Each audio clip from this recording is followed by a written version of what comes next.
Good morning or good afternoon, depending on where you are. Welcome to a joint Facebook Live event hosted by National Catholic Reporter and Faith in Public Life. I'm Dennis Coday, editor of National Catholic Reporter, and I'm joined today with John Gehring of Faith in Public Life. Thanks for being with us. You should be seeing us on the NCR Facebook page and the Faith in Public Life Facebook page. And I think a little later on, we'll be trying to take some questions from you all too. Let me start just a little bit by explaining the title of what we're looking at today: Catholic resistance in the Trump era. You know, what is that about? We want to make sure that we're not talking about Democrats or Republicans here. What we're talking about are the values and the issues that really NCR has been covering and interested about for the last 50 years since we started as a newspaper. You know, those issues like care for creation, immigration, human rights, care for the poor. Those are the issues that we see in the news today, being discussed today, in public policy issues. And that's what we want to talk about, because at this time we see a lot of those values that we support being questioned, being debated, and we want to enter into that kind of a discussion. And so that's how I see this. That's why we call it this Trump era. It's not a partisan thing, but it's an issue public policy thing. And by resistance, what we mean by that is that it's that gospel call to action. Resistance should be seen in that light, that gospel call to action that we are about, that is the base of what NCR is about in the mission that we pursue through journalism.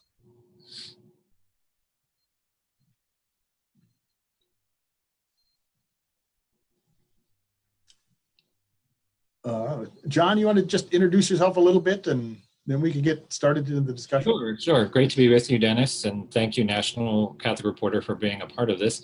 I'm John Gehring. I'm the Catholic Program Director here at Faith in Public Life.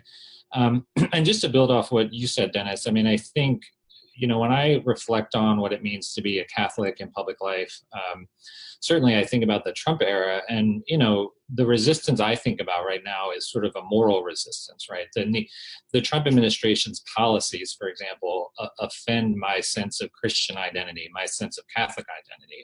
So, you know, this is not a left or right thing. This is a moral issue for me. And I think, you know, our church teaches that politics is about the common good. Politics is about human dignity. And when we see that under attack, whether it's from a Democratic administration or a Republican, I think there's an obligation for Catholics to speak out. And we certainly hear that, you know, from our Pope, who, you know, one of his great lines that I love is, you know, a good Catholic meddles in politics, right? And I think there's, he's sort of being tongue in cheek there, but it's certainly in line with traditional Catholic social teaching to speak out and to do so with clarity, moral clarity. Right. Let me also ask you a question. One of the things that I've seen, I don't know if you've seen the same thing, is that there seems to be kind of a renewed energy among Catholic progressives in the social sphere that I haven't seen it in quite a while. And, you know, just examples of that. Our president is today in Iowa, you know, and he's going to meet with farmers. He's going to talk about soybean exports and things like that. The Catholic Rural Life Association, based in Iowa, has been extremely active, not only in agriculture issues, discussion of the Farm Bill, but also care of creation, the environment, climate change, stuff like that. There's a renewed activism there. We've been inspired by young people in the gun rights kinds of issues, gun control issues, and things like that. Women have been extremely active, Catholic women among them. Our correspondent Heidi Schlumpf has a story on the website now about Catholic women who are entering politics for the first time because they're inspired by this moment. Are you seeing that kind of thing? Absolutely. You know, a few months ago, Faith in Public Life, working with some other groups, put together a Catholic Day of Action on Capitol Hill. And it was civil disobedience. And so women religious, many Catholic nuns were arrested. I was arrested for the first time. Father Tom Reese, who longtime NCR correspondent, was arrested. It was a very powerful moment. And we were speaking out very strongly about what's happening to immigrants in this country. And to me, what was interesting was we had a Bishop Stowe of Lexington, Kentucky, come up and actually bless those of us who are getting arrested. And I think that is an example of what you're talking about. I think there's a renewed sense of energy, a renewed sense of commitment. a sense of urgency that we are not in normal political times right now. Yeah, that urgency, I think that's a good, important word to remember right now. Also interesting, you mentioned Bishop John Stowe. He's of Lexington, Kentucky. One of the things that we do as a news organization is we have to kind of follow the church hierarchy as they go about their business. And so we cover they have meetings twice a year, one in June, one in November. We send a correspondent there. And I don't want to take us too far into the weeds here, but they had, at their meeting in June, they were confronted with very live issues. As they were meeting, that was right after the Trump administration had announced their zero tolerance policy for immigration, and they were starting to begin the family separation at the border, and that's when the bishops were meeting. Yeah, they addressed that. That was they scrapped the first top of their agenda to address that issue specifically. And I get when I'm on news programs and interviews and meeting readers on the street, things like that, they ask me, "What are the bishops doing about this?" On that issue, I think the bishops really stepped up. They made their case, they made a statement, and they acted on it. And I trying to bring together, to reconcile the church teaching with what was happening at the border, which was, absolutely. I mean, we've both kind of covered the politics of the U.S. Bishops Conference for years. I worked for the conference for a short while, so I followed that meeting closely as well. And what stood out to me, Dennis, was Cardinal DiNardo, the president of the conference, as you know, from Houston, right out of the gate said, look, this issue of amnesty, this issue of dignity for immigrants, this is a right to life issue. This is a pro-life issue. And sort of grounding it in that sensibility is very important, and it's newsworthy. I think we're seeing that kind of shift in what the conversation tells us about what is a pro-life issue. And if you remember, I'm sure you do because NCR covered it, a few months before that, Pope Francis talked about the lives of migrants being as equally sacred, those are his words, equally sacred as the lives of the unborn. And he went a step further. He said, some Catholics downplay the importance of immigration and say, well, it's just one of, many matters. And the real important stuff are the, abortion, same-sex marriage, embryonic stem cell, the bioethical concerns, as he described it. And he said that may be something that a politician looking for votes could say, but that is not a Christian way to look at this. And so I think that, I'm certainly sensing a shift in this narrative over, to have a more expansive conversation about what it means to be pro-life and kind of, almost, I think, a renewed sense of the consistent ethic of life coming back, right? This is not necessarily new, but I think Pope Francis is breathing new life into it. Right. And I think that has done a lot in this country to kind of spur some of that, the willingness to respond to that urgency we talked about before. Yeah. I think it's also worth mentioning because I think this is a good insight into where the Catholic world in the larger sense is about. And that is, not everyone is as receptive to that opening up of the questions that Francis is as other people are, and again, I just, for an example, we go back to the Bishops' Conference meeting back in June, we were applauding them for the stances that they made on immigration and the directions they want to go with that. Mm-hmm. In that same meeting, they had a discussion about a document that they issue every 4 years ahead of the presidential election, talking about how Catholics should participate in public life, in politics and public life. And that conversation didn't go well from our standpoint. There were some bishops that didn't want to change the document that they have already, which is 7 years old. Mm-hmm. There are bishops who are pushing for that change. Right. And again, Bishop John Stowe of Lexington, he made a very interesting statement. He says, that we need a new document because the contexts have changed so dramatically since this was last written. And he recognized that, and some other bishops there did too, but others didn't. Right. And, that attitude is reflected in the Catholic body itself, the shift. And that's part of what we deal with every day is how to reconcile those two camps, in the Catholic Church as we move forward. So it's not, Catholics are certainly not monolithic.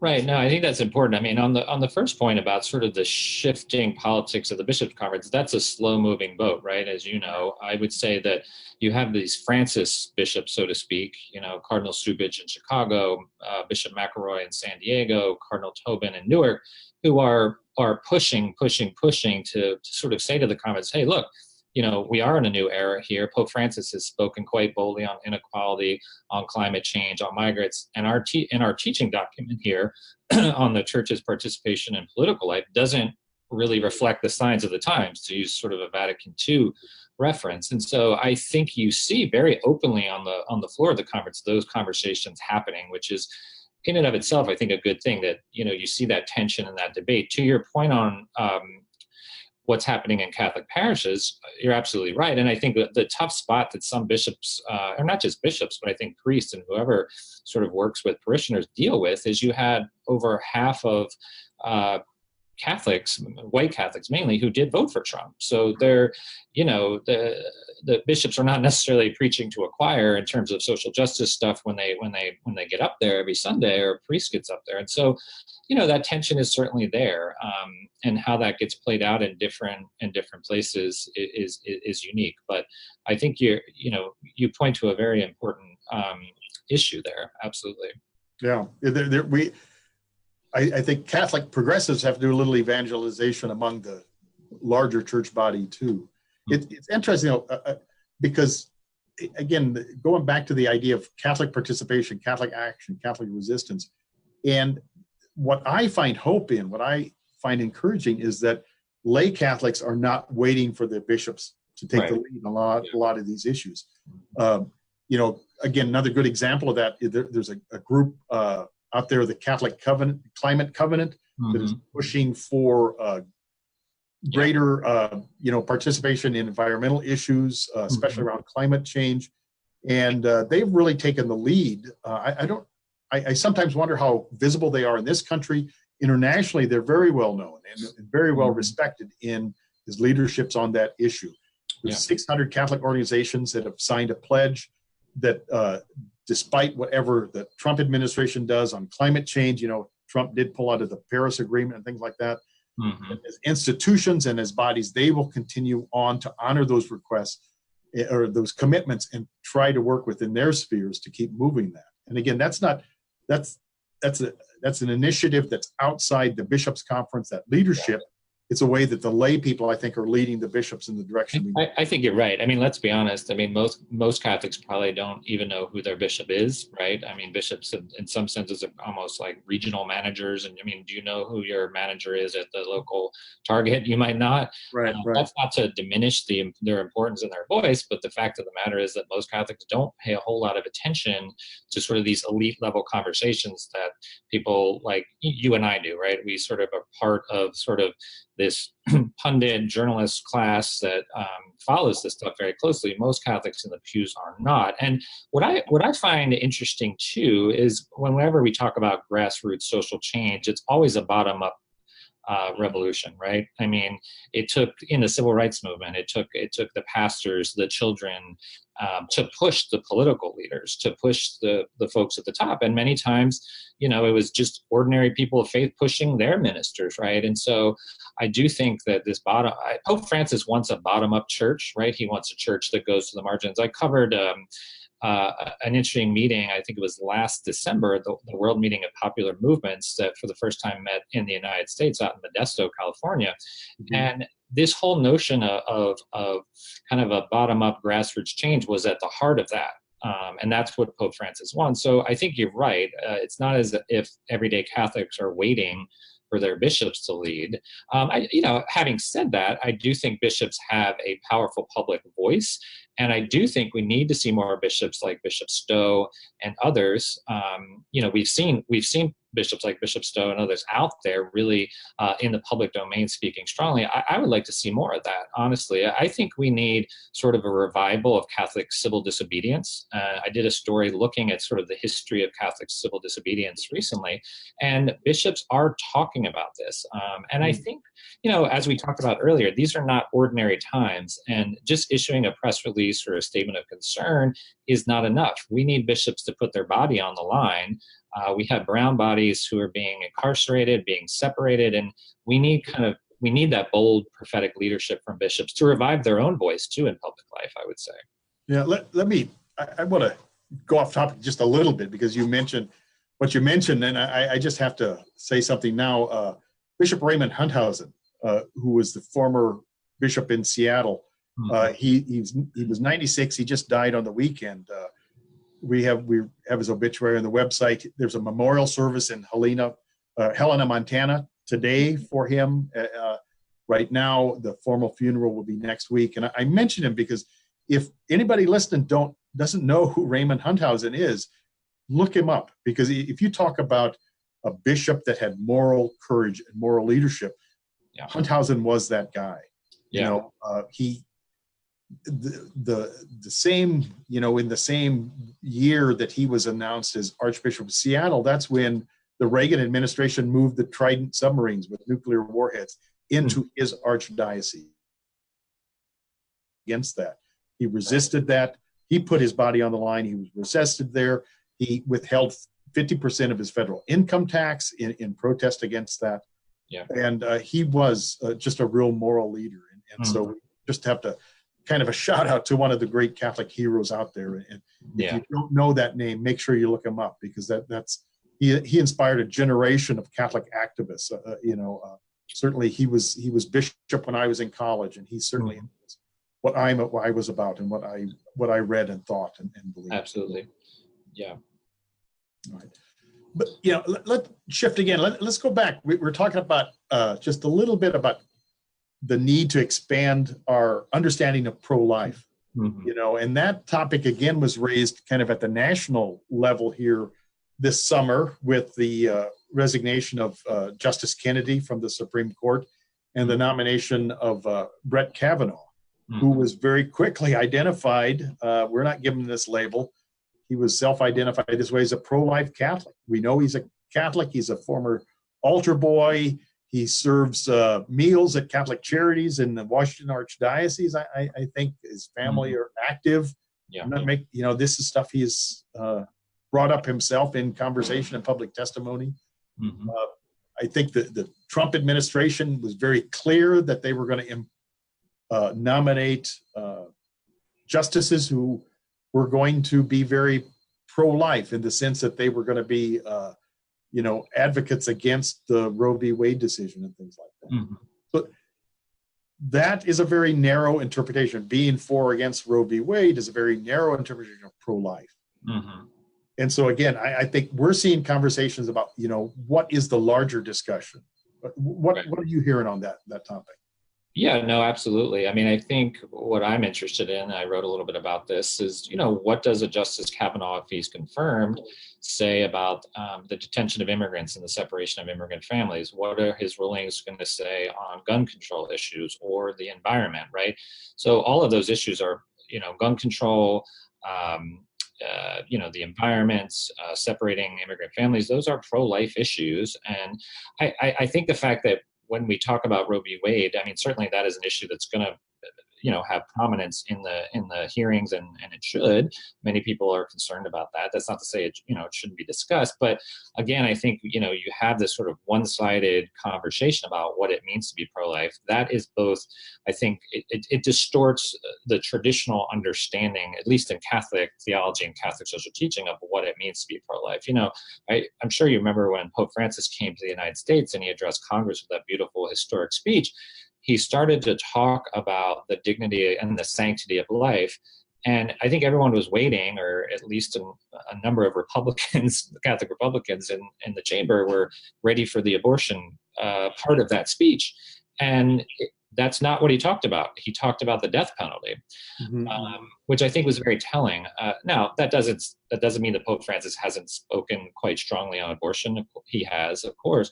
But again, I think this is a moment where we can have a deeper, more authentic conversation about what it means to be pro-life. And, as Cardinal Bernardine years ago, back in the 80s, tried to have this conversation, and with some success, but there was great pushback in the church from conservative bishops, from conservative Catholic intellectuals who didn't want that conversation and thought it watered down the church's focus on abortion. And so I think, we're in a different time, but as you noted earlier, we still see that pushback, right?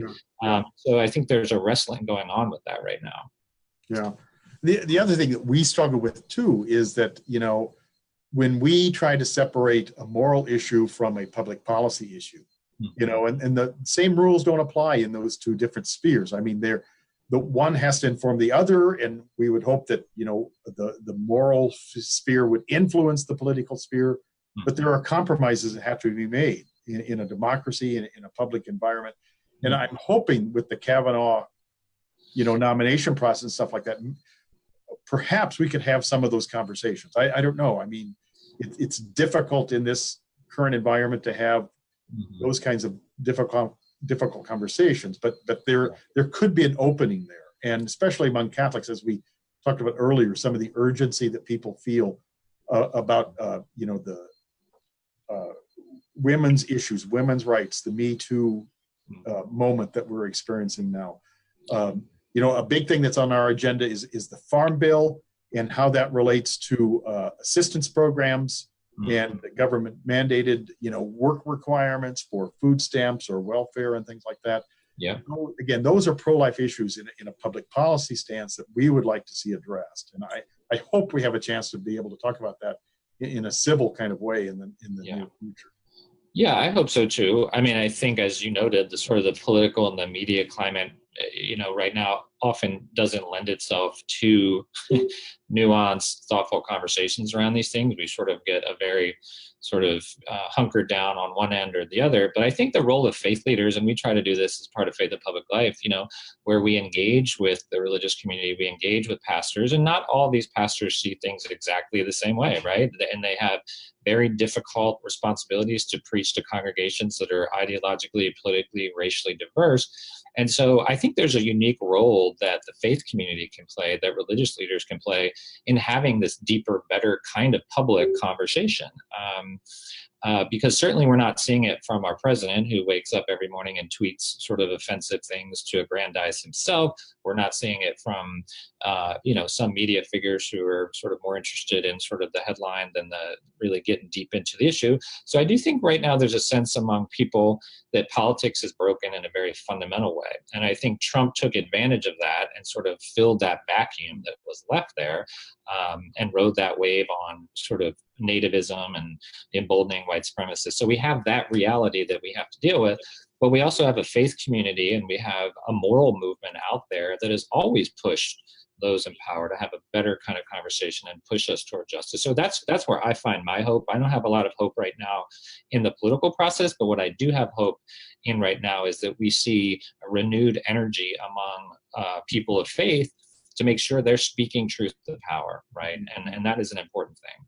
Yeah, I think you kind of gave me a good segue into, we got a listener question here. The question is, where were the bishops in 2016? Why didn't they speak up then? I think what the listener wants to know is, what were the bishops saying about the national elections in 2016 when we saw Hillary Clinton defeated and in the Electoral College, not in the popular vote, and Donald Trump made president?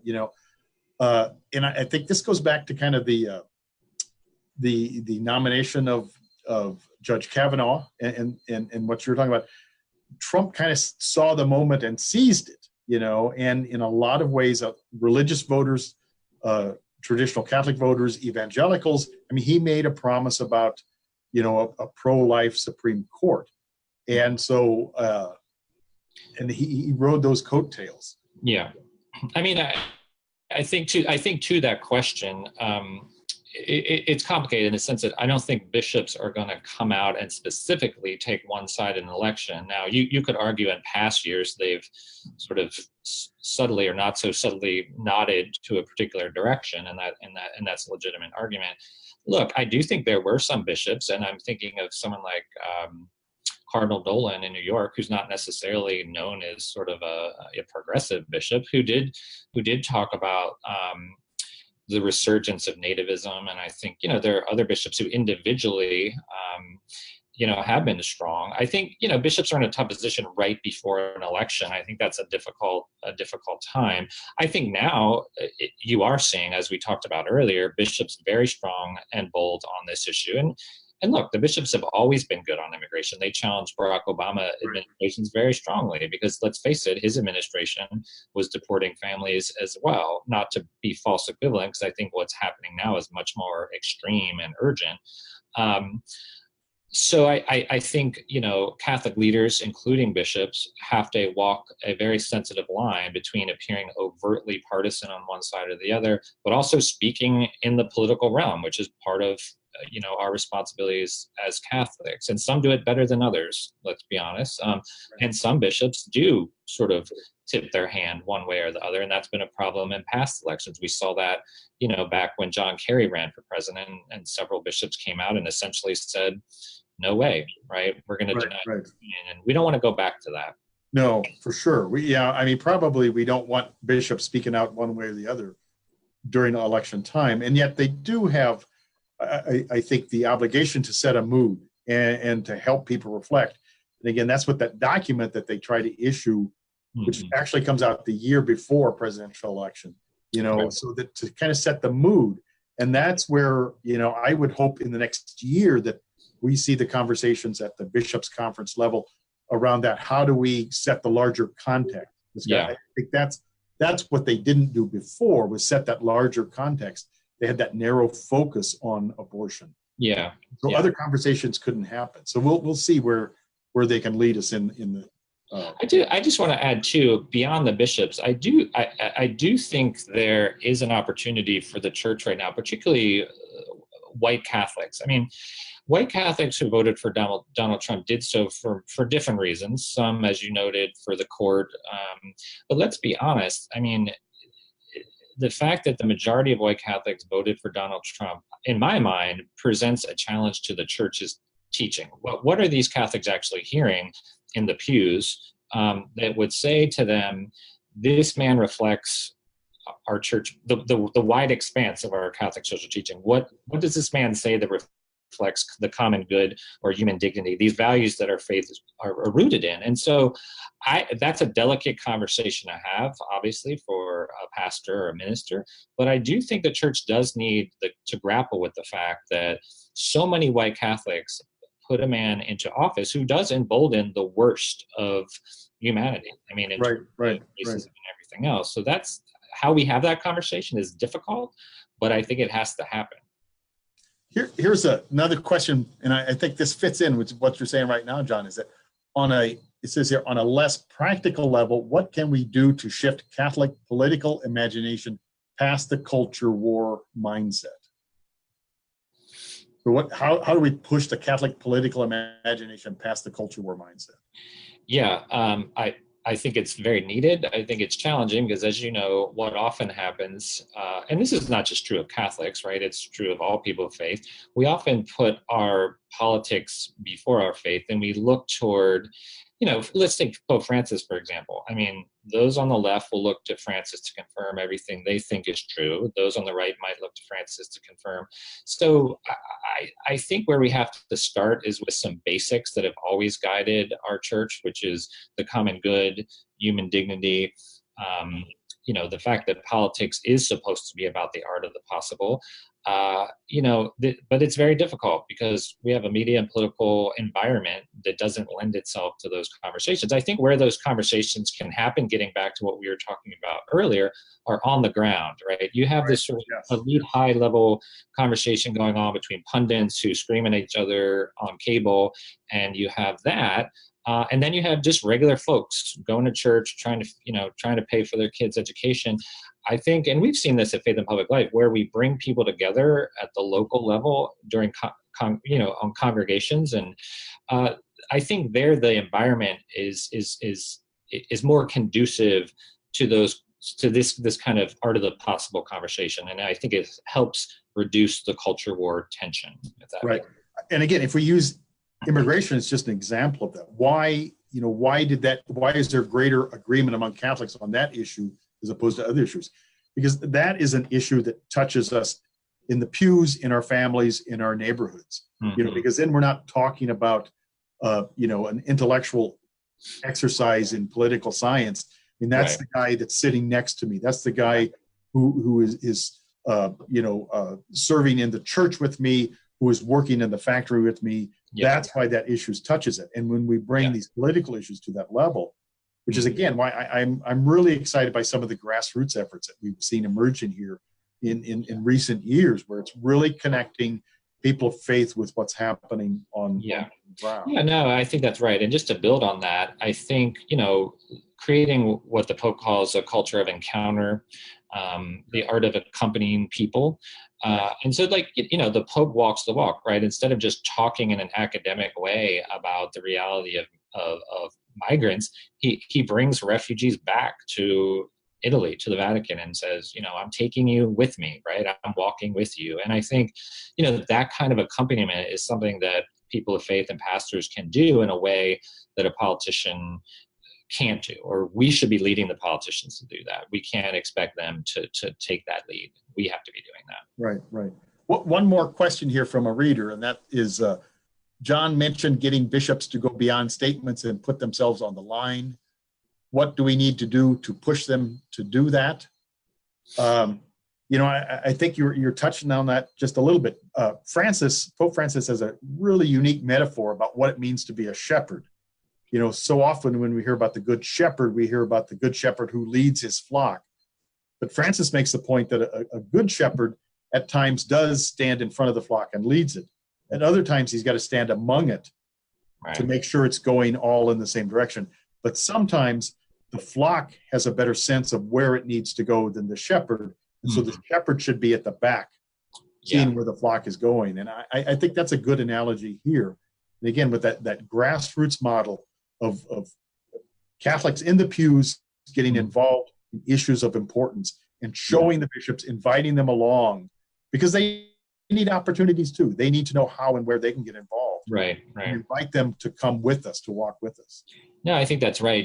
I guess it was a few weeks ago, I'm sure you saw this, and I don't know if NCR covered it, but that massive gun violence rally in Chicago, where you had Father Pfleger of St. Sabina, and Cardinal Supage was very supportive of that. These were thousands of people, many of them Catholics, probably many of them Latino Catholics, given the demographics of that city in Catholic Chicago, and they were leading, right? And so I think, again, we've seen young people in this country leading on gun violence, and this may segue into the next part of our conversation, just in terms of we need a listening church, right? We need a church that is listening to young people, that is listening to the laity, as the Second Vatican Council talked about, because that's where the energy is. That's where the movement is going to happen. Bishops should be a part of that and walk with them, but I think we're the ones who are going to lead the bishops there, not the other way around. Exactly. Well, I think our time is kind of coming to an end. So anything else you want to say as a wrap up, John? No, well, first, just thank you, Dennis, for the conversation. It's always great to speak with you, and thank you, NCR, for being a part of this. I think just to quickly loop back to the beginning, the resistance that I see in the Trump era is a moral resistance. It's a spiritual resistance. And that's deeply rooted in our faith commitments. It's not partisan, it's moral, it's a values framework, and we're going to continue to push that conversation. Okay, great. Thanks a lot, John. So this conversation will be on our Facebook pages, both at NCR and at Faith and Public Life. And I think there might be on a YouTube channel too, so be looking for that. We'll send you notices about that. If you like this and want to hear from us again, send us a note on Facebook or drop us an email, and we'll see what we can do again. Thanks, Dennis. Thank you, John. Bye.